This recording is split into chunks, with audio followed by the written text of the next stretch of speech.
El niño rey, Tutankamón.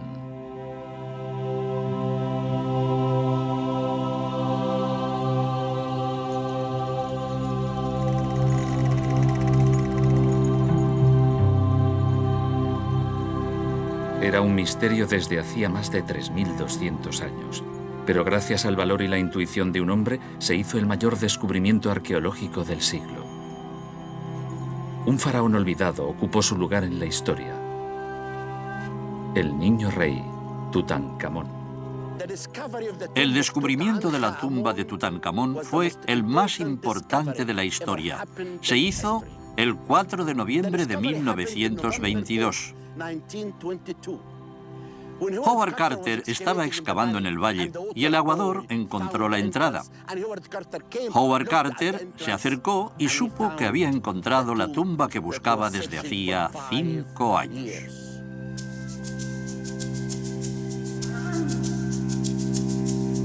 El 4 de noviembre de 1922, el arqueólogo inglés Howard Carter descubrió los 16 peldaños de la escalera que conducía a la tumba de Tutankamón.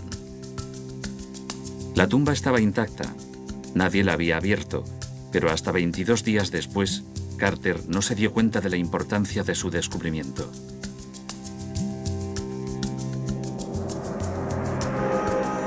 El 26 de noviembre fue un día importante, el mejor de mi vida, tanto que no creo que viva otro igual. A media tarde, a unos 10 metros de la primera puerta, descubrimos la segunda. Los sellos de esta eran menos claros, pero el sello de Tutankamón y el de la necrópolis real todavía se distinguían. Pronto se aclararía todo. Fue suficiente con derribar la puerta para tener la respuesta a todas nuestras preguntas. Poco a poco, y a todos nos pareció exasperadamente lento, se apartaron todos los escombros que cubrían la parte inferior de la puerta y finalmente, al derribar la pared que la cerraba, la tumba se hizo totalmente visible. Ese fue el momento decisivo. Howard Carter ni siquiera imaginaba que ante esa pared estaba a un paso de hacer el descubrimiento arqueológico más importante del siglo XX. Un evento que inmortalizaría su nombre y el del faraón a quien estaba a punto de sacar a la luz. Tutankamón. Tutankamón, hasta ese momento un nombre olvidado durante siglos, fue un faraón que no vivió el tiempo suficiente para dejar trazas de su vida terrenal. Un faraón cuyo nombre ni siquiera figuraba en las listas de los reyes de las dinastías del antiguo Egipto. Esa relación se interrumpe desde Amenhotep III hasta Horemheb y omite los nombres de 4 soberanos, los llamados faraones herejes: Akenatón, Esmenkare, Ay y, por supuesto, Tutankamón. Tutankamón era uno de los reyes de la 18ª dinastía. Fue el rey más joven y murió a la edad de 18 o 19 años. La causa de su muerte sigue siendo un secreto, un misterio. El niño faraón vivió y reinó en uno de los períodos más polémicos de la historia egipcia.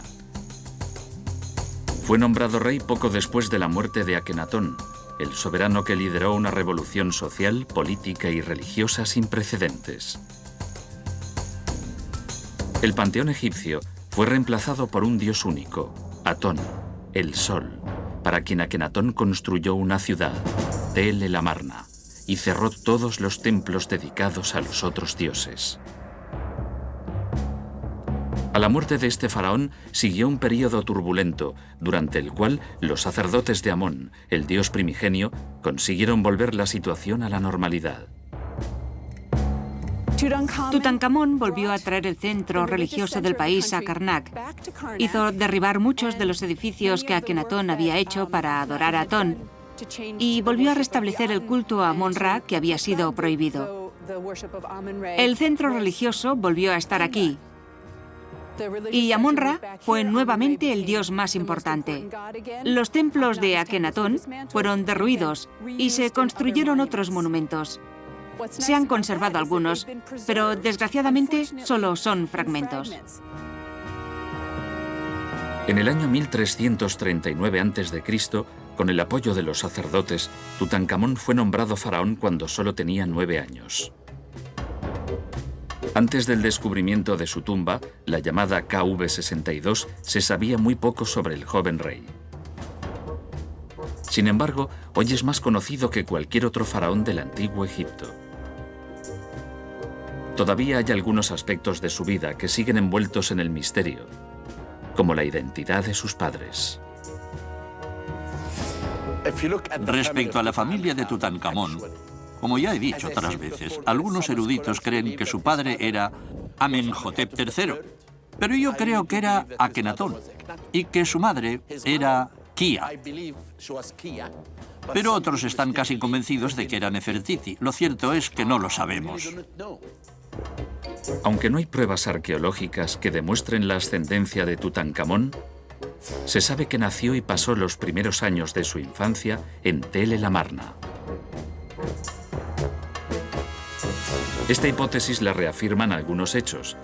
En primer lugar, durante los primeros años de su vida se llamaba Tutankatón, que significa la viva imagen de Atón. La tumba real de Tel el Amarna también tiene una pared con la representación del funeral de Meketatón, una de las hijas de Akenatón y Nefertiti. Según una teoría, Meketatón murió de parto cuando dio a luz a Tutankatón, representado como un bebé en los brazos de su madre adoptiva. Sin embargo, algunos expertos creen que el niño faraón era el yerno de Akenatón, porque contrajo matrimonio con una de las hijas del faraón hereje y Nefertiti. Sin embargo, hay otra teoría que parece más probable. Pensamos que era hijo de Akenatón. Estamos casi seguros. Todas las pruebas que tenemos nos dicen que era uno de los hijos de Akenatón. Sabemos que Akenatón solo tuvo 6 hijas con la famosa reina Nefertiti. No tuvo ningún hijo varón de Nefertiti. Por eso tenía una segunda esposa que se llamaba Kia. Y Kia tuvo un hijo de Akenatón. Parece ser que el joven Tutankatón se casó con su hermanastra. La única certeza es que el niño fue coronado en Tel el Amarna, pero abandonó esa ciudad rápidamente para regresar a Tebas, donde cambió su nombre por Tutankamón. La viva imagen de Amón. Tutankamón debió de vivir muy poco tiempo en la ciudad. No se hizo ningún cambio en los nombres de los templos para dejar constancia de su presencia. Y las únicas citas las tenemos en los sellos de las jarras, que son del año 2. También sabemos que Tutankamón estuvo en Memphis para hacer público un decreto que rechazaba todo lo que había hecho Akenatón y restaurar los templos. Por ese decreto sabemos que el periodo de Amarna había terminado. Debieron de pasar muy pocos años entre la muerte de Akenatón y los cambios oficiales hechos por Tutankamón. Y ese es el intervalo que representa el fin del periodo de Amarna, tal vez 3 o 4 años.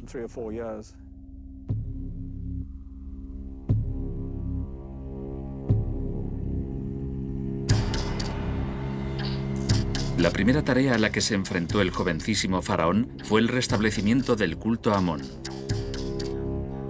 Esta tierra estaba atormentada por el mal. El santuario de los dioses se convertía en ruinas. He suplicado ayuda a los dioses y las diosas, pero no me han escuchado.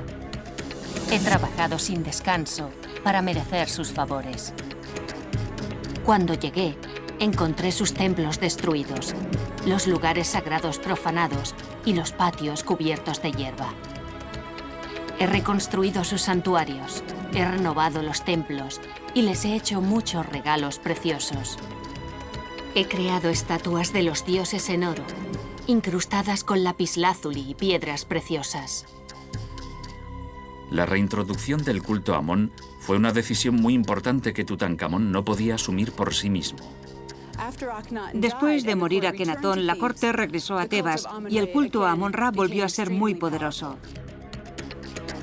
Por la corta edad de Tutankamón, los sacerdotes de Amón ejercieron su influencia sobre él y recuperaron el poder que les había quitado Akenatón. El restablecimiento fue seguido de la restitución de Tebas como capital religiosa del reino. En el gran complejo del templo de Amón-Ra, en Karnak, se construyó una imponente avenida flanqueada por esfinges con cabeza de carnero que conectaba el templo de Amón con el de Mut, su divina esposa. Además, se reintrodujo la antigua fiesta de Opet, que era la celebración más solemne dedicada a la tríada tebana, constituida por Amón, Mut y Honsu. En Luxor se erigió una estatua suya y de su esposa, atribuida después a Ramsés II. Sin embargo, no lejos de la estatua fue donde la actividad de las obras públicas de Tutankamón llegó a su clímax. Estamos en la avenida de columnas del templo de Luxor, que se empezó a construir bajo el reinado de Amenhotep III y quedó abandonado durante Akenatón. Esto es el testimonio de la dedicación de Tutankamón a Amón-Ra, completando la mayor parte de sus bellas decoraciones. A pesar de su gran fama, Tutankamón hizo muy poco. Su reinado solo duró 10 años. Murió antes de cumplir los 20. Fue una muerte súbita que cogió a todos por sorpresa, incluyendo a quienes trabajaban en la construcción de su tumba. El lugar para su sueño eterno todavía no estaba terminado cuando el joven rey murió, y su cadáver embalsamado fue enterrado en otro lugar indigno de albergar a un rey.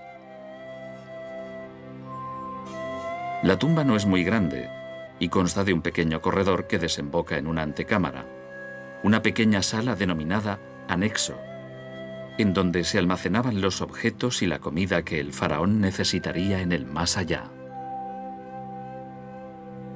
Desde la antecámara se accede a la cámara mortuoria y a la del tesoro. La tumba es de reducidas dimensiones, no tiene más de 100 metros cuadrados, pero es uno de los lugares más fascinantes e importantes relacionados con la historia egipcia. La fama de Tutankamón empieza tras el descubrimiento de su tumba, la única que se ha encontrado intacta en el Valle de los Reyes, gracias a la tenacidad y la intuición de Howard Carter. Carter excavaba en el Valle de los Reyes desde 1907, financiado por George Edward Herbert, Lord Carnarvon, pero las excavaciones no dieron los resultados esperados durante varios años. Después de años de investigación, finalmente, el 4 de noviembre de 1922, el arqueólogo inglés encontró lo que estaba buscando. Ese día Carter llegó al sitio y encontró a todos los obreros silenciosos. No hablaban. Y el capataz de los obreros le dijo: «Hemos encontrado algo que debería ver». Y lo trajo aquí, a este lugar, y le mostró el primer escalón de la tumba. En ese momento, Carter no sabía que había encontrado la tumba de Tutankamón, pero estaba seguro de que por fin había encontrado algo importante en el Valle de los Reyes. Empezó a bajar los escalones a la tumba.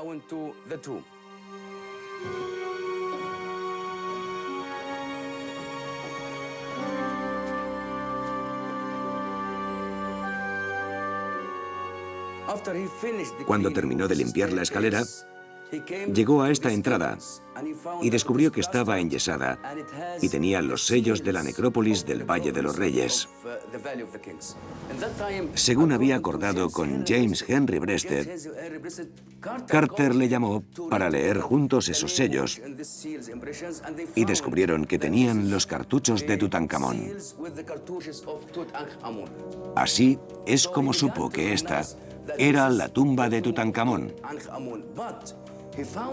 Pero también encontró dos sellos rotos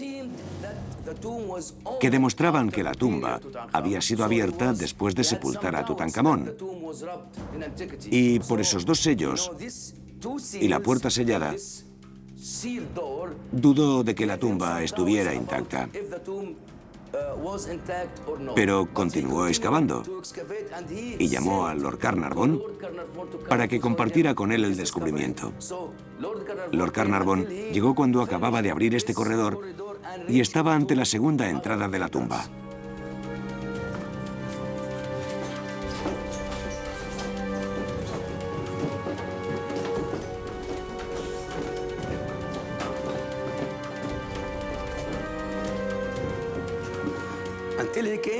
Cuando llegó aquí, esta entrada estaba cerrada y con los sellos con el nombre de Tutankamón. Y en este lugar se reunió con él Lord Carnarvon. Carter empezó a romper los sellos de la puerta y encendió una luz para ver qué había dentro. Y Lord Carnarvon le preguntó, ¿qué ve? Y le dijo, dentro de esta tumba veo brillos de oro. Eso significaba que la tumba estaba intacta cuando la descubrieron.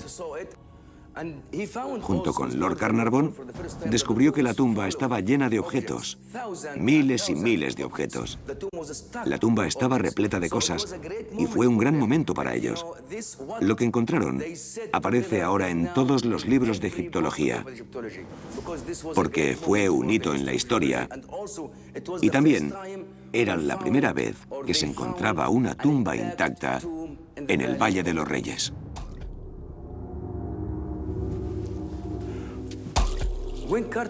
Cuando Carter terminó de abrir la entrada de esta cámara o antecámara, descubrió que esta habitación estaba llena, repleta de miles y miles de objetos, la mayoría de ellos de oro y piedras preciosas y semipreciosas. Todo estaba organizado y bien envuelto, preparado para hacer compañía al rey en su viaje a la otra vida. En 1927, empezaron a excavar en dirección oeste hasta que encontraron un gran muro y una puerta sellada con los cartuchos de Tutankamón. Carter había llegado a un punto crucial. Limpiaron la antecámara casi totalmente y pudieron derribar la pared que todavía los separaba de la cámara mortuoria, donde esperaba encontrar la momia del faraón todavía intacta. Con un cuidado extremo rompí el yeso y empecé a quitar las piedras pequeñas que formaban la parte superior de la pared. El deseo de parar y echar un vistazo al interior era irresistible, y cuando a los 10 minutos el agujero era lo bastante grande para mirar dentro, introduje una linterna. La luz me reveló un espectáculo asombroso. Las 20 personas que estaban en la tumba con Carter le preguntaron si veía algo, y el arqueólogo respondió, sí, cosas maravillosas. Aproximadamente a 1 metro de la puerta, extendiéndose en todas direcciones para dificultar la entrada a la cámara, habían erigido una sólida pared de oro. Vio el oro brillando ante sus ojos, porque las capillas de madera dorada que cubrían el sarcófago del rey estaban justo detrás de esa pared, y empezó a retirar las 6 capillas, sistemáticamente, una a una, hasta que apareció este bello sarcófago de cuarcita. Después esperó un poco para levantar la tapa del sarcófago. En cuanto levantó la tapa del sarcófago, encontró otro que era de oro macizo. Entonces lo abrieron y encontraron otro sarcófago de madera dorada. Y al abrirlo, vieron la momia. A pesar de las reducidas dimensiones, la tumba conserva imágenes que tienen mucho que contar. Ahí es donde empieza. Vemos el funeral. Traen la momia de Tutankamón en una capilla y la colocan en la tumba. Y después vemos a Ay, el sumo sacerdote, que se convirtió en rey de Egipto, abriendo la boca de Tutankamón como si fuera Osiris, diciéndole: abro tu boca, puedes comer. Abro tus ojos, puedes ver. Abro tu nariz, puedes oler en la otra vida, y allí serás rey. Y después hay escenas de Tutankamón con varios dioses, especialmente con Hathor, la diosa de la belleza y el amor, y con Osiris. Miren, lo abraza con respeto y amor. Osiris le dice: ven a mi reino, serás uno más entre nosotros, serás un dios. Y Hathor, como Isis, su madre, lo sostiene con cariño. Y aquí vemos otro momento, otra escena del libro del Imiduat, y ya está en el más allá. Luego vemos a Anubis, que también bendice a Tutankamón.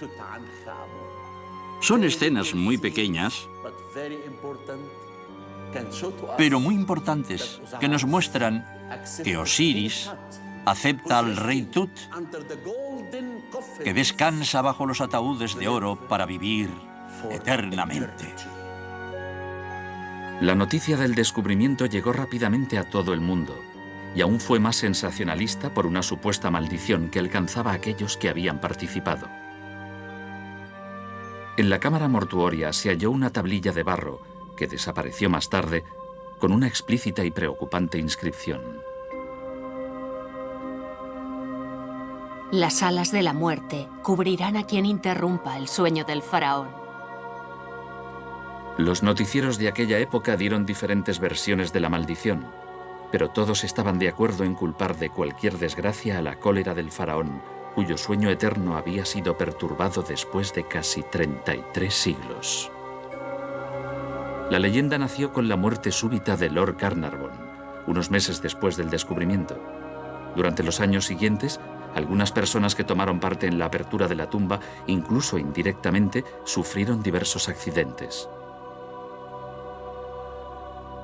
Por esa razón, muchos periódicos se dieron cuenta de que la maldición era una noticia más fascinante que el propio descubrimiento y contribuyeron a extenderla publicando rumores.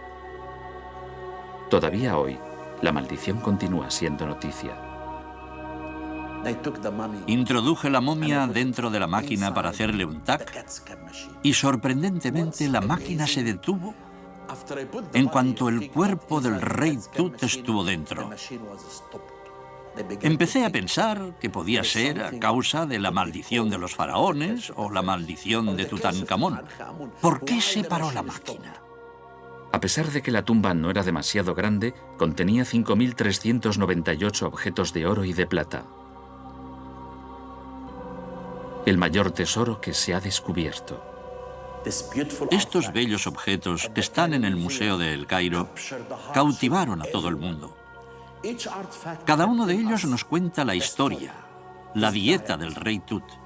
Le gustaba la cerveza porque había muchas jarras de cerveza. Tenemos muchas evidencias de lo que comía y de qué constaba su dieta. La tumba puede enseñarnos mucho sobre el muchacho dorado que gobernó durante un breve periodo, pero fue una época dorada. Se recuperaron decenas de vasos de alabastro y figuras de animales finamente tallados. La pieza más grande del tesoro es un relicario de oro que protegía los 4 vasos canopes de alabastro que contenían los órganos internos del joven faraón. 3 espléndidos lechos funerarios de madera dorada ocupaban una pared de la antecámara donde se encontraron más de 700 objetos. Entre estos, un magnífico trono dorado con una de las representaciones menos frecuentes de Tutankamón con su esposa principal, Ankhesenamón. La pareja real aparece en un momento de gran intimidad, mientras la esposa unta el cuerpo del soberano con un ungüento perfumado. Los 2 jóvenes llevan una sandalia en cada pie, una demostración del amor eterno que se habían jurado tanto en las buenas épocas, representadas por el pie calzado con la sandalia, como en las malas, por el pie descalzo.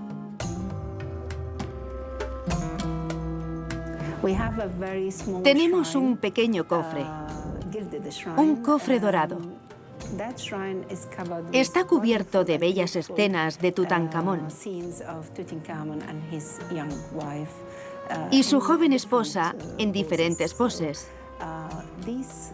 Estos objetos nos muestran que ambos estaban enamorados, a pesar de que eran muy jóvenes cuando se casaron. Tutankamón se casó con Ankesenamón poco antes de ser coronado, con solamente 9 años de edad, y con el paso de los años su amor se acrecentó. Estaban enamorados. Todo en la tumba lo indica. Lo demuestran los objetos, como el trono que está en el Museo del Cairo. Si te fijas en ella, ves que está pendiente de él, tocándolo. Cuando murió, ella depositó una flor en la tumba. Sabemos que no tuvieron hijos. Las únicas evidencias son los fetos, que nos dicen que tal vez tuvieron 2 hijos que nacieron muertos. Esperamos poder extraer algunas muestras de ADN para averiguar si había relación entre ellos y el rey Tut. Pero de todos los objetos recuperados en la tumba, el más precioso fue hallado en la cámara mortuoria. El cuerpo del faraón fue protegido por 4 capillas de madera dorada, una dentro de la otra. Dentro de ellas, un gran sarcófago de cuarcita contenía otros 3 sarcófagos, los 2 primeros de madera dorada y el tercero de oro puro. Levantamos la tapa por las asas doradas y apareció la momia del faraón. Hacía más de 3000 años que unos ojos humanos habían visto el interior de ese ataúd de oro macizo. Y el tiempo, comparado con la brevedad de la vida humana, parecía no haber pasado. Finalmente, ante nuestros ojos, estaban los restos del joven faraón, que hasta entonces solo había sido para nosotros la sombra de un nombre. La cara de la momia había sido protegida con una maravillosa máscara de oro puro que reproducía la fisonomía del faraón. Es el objeto más hermoso de la tierra, la máscara de oro. Me parece que está hablando. Cuando la miro, parece que ese rostro y esos ojos están vivos. En el reverso de la máscara grabaron un versículo del texto de los sarcófagos que acompañaba al faraón en su viaje a la otra vida. Te saludo, a ti, de bello semblante, poseedor de ojos que ven, porque Anubis te los hizo, a quien Ptah-Sokar exaltó, a quien Shu dio su apoyo, amado por los dioses, por quien Ra contó a Osiris el secreto de la conspiración contra él para terminar con las injurias de Set. Tal vez puedas hacer de él un espíritu, tal vez puedas dominar por él a sus enemigos, tal vez puedas guiarlo a los bellos lugares del reino de los muertos, tal vez puedas derribar el complot de Set contra él. Viviré para siempre. Es lo que ha sido ordenado. Seré eterno, como el propio Ra, para siempre. Retirar la máscara del rostro del faraón no era tarea fácil, y Carter fue consciente de ello enseguida. Trató de retirar la máscara, pero no pudo, porque la máscara estaba pegada al cuerpo de la momia. Tuvo que sacar la momia de la tumba y ponerla bajo el sol. No se ablandó y no pudo quitar la máscara. Entonces llevó la momia a la tumba de Seti II y le quitaron la máscara de oro con sopletes. Así es como Howard Carter rompió el rostro de la momia en 18 trozos.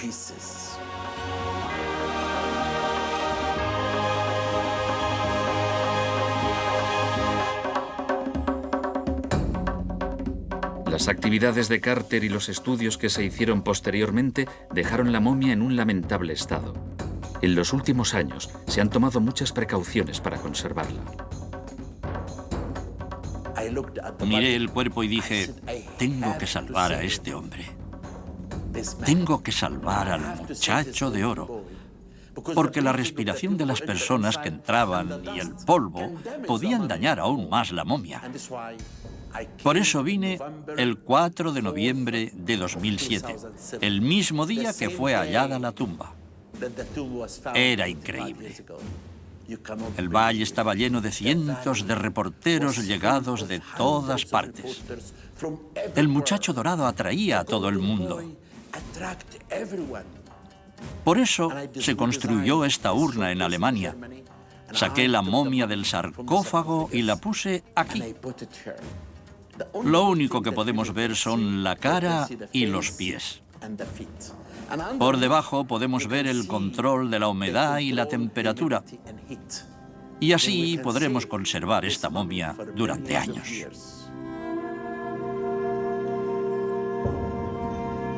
Los exámenes han dado resultados sorprendentes.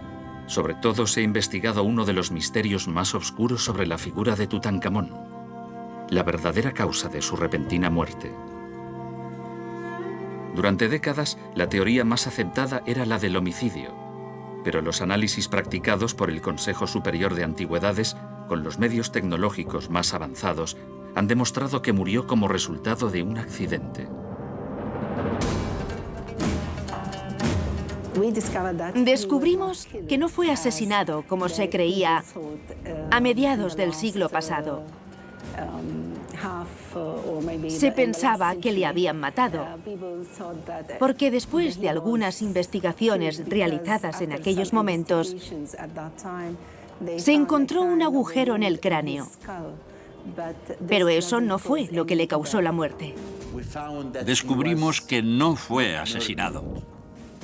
El TAC demostró que ese agujero en la parte posterior de la cabeza se practicaba en los faraones durante la 18ª dinastía para la momificación, para introducir el líquido dentro del cuerpo.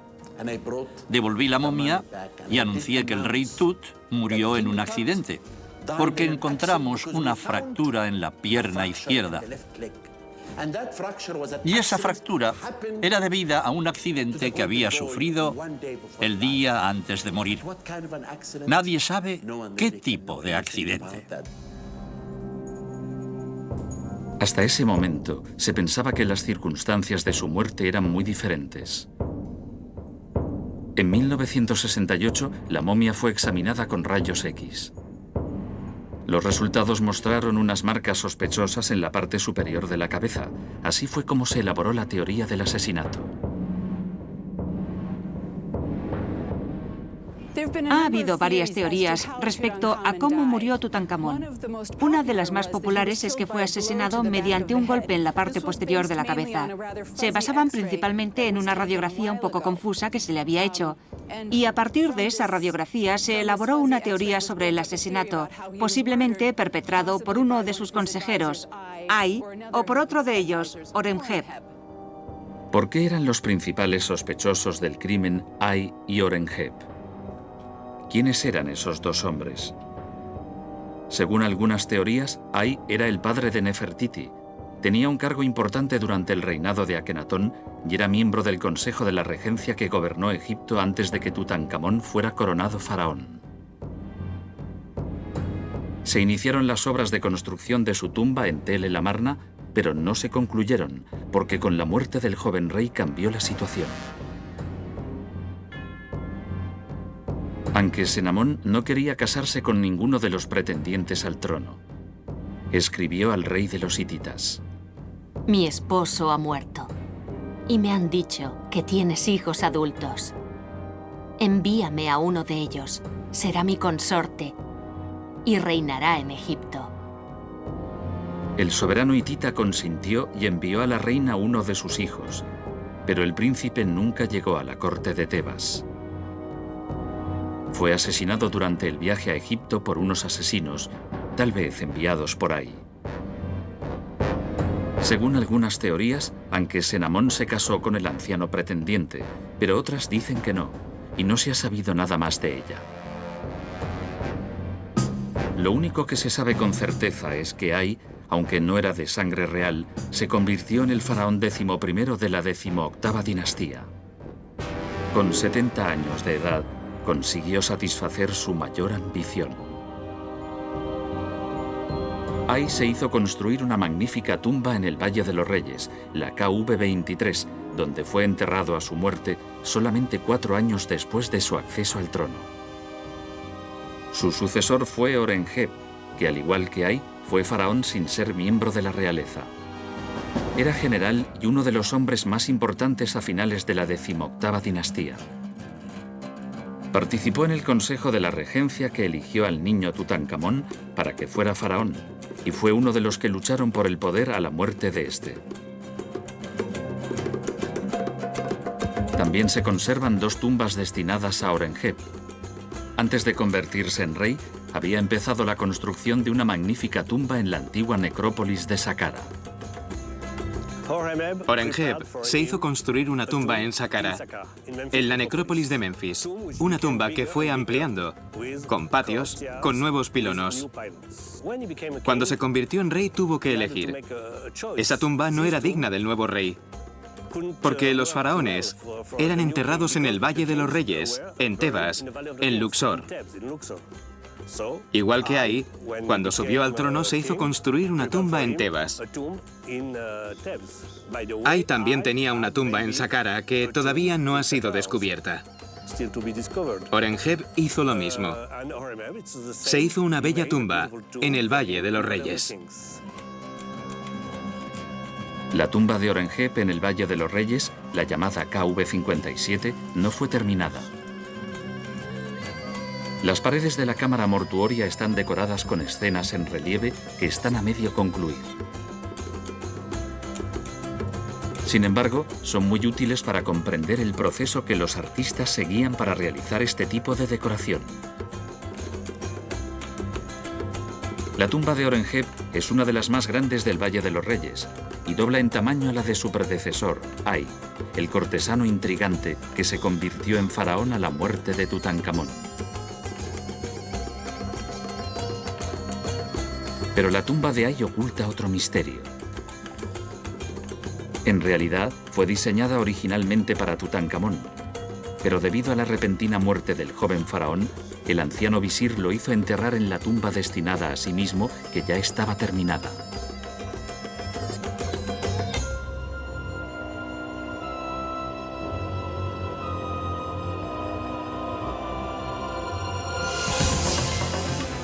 Por una extraña casualidad, esta tumba, la KV-62, no fue violada durante más de 3.200 años.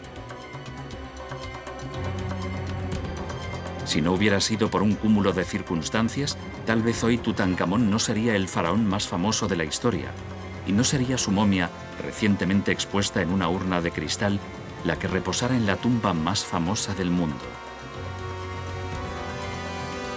Hoy es posible contemplar el rostro del joven faraón, que a pesar de todo, todavía guarda muchos secretos.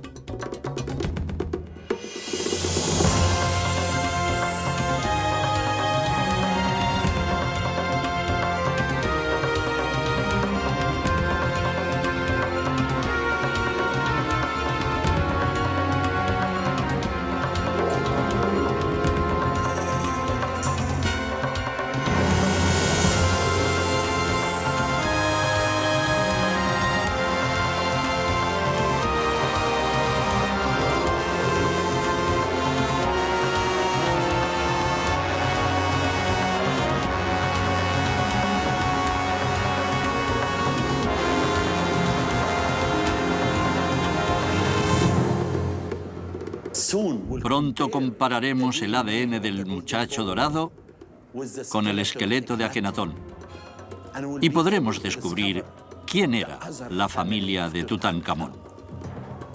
El muchacho dorado nunca dejará de ser un misterio, pero el misterio y la magia de Tutankamón nunca terminarán. Continuará. El misterio de la vida de Tutankamón todavía se nos escapa. Las sombras se apartan, pero la oscuridad nunca se aclara completamente.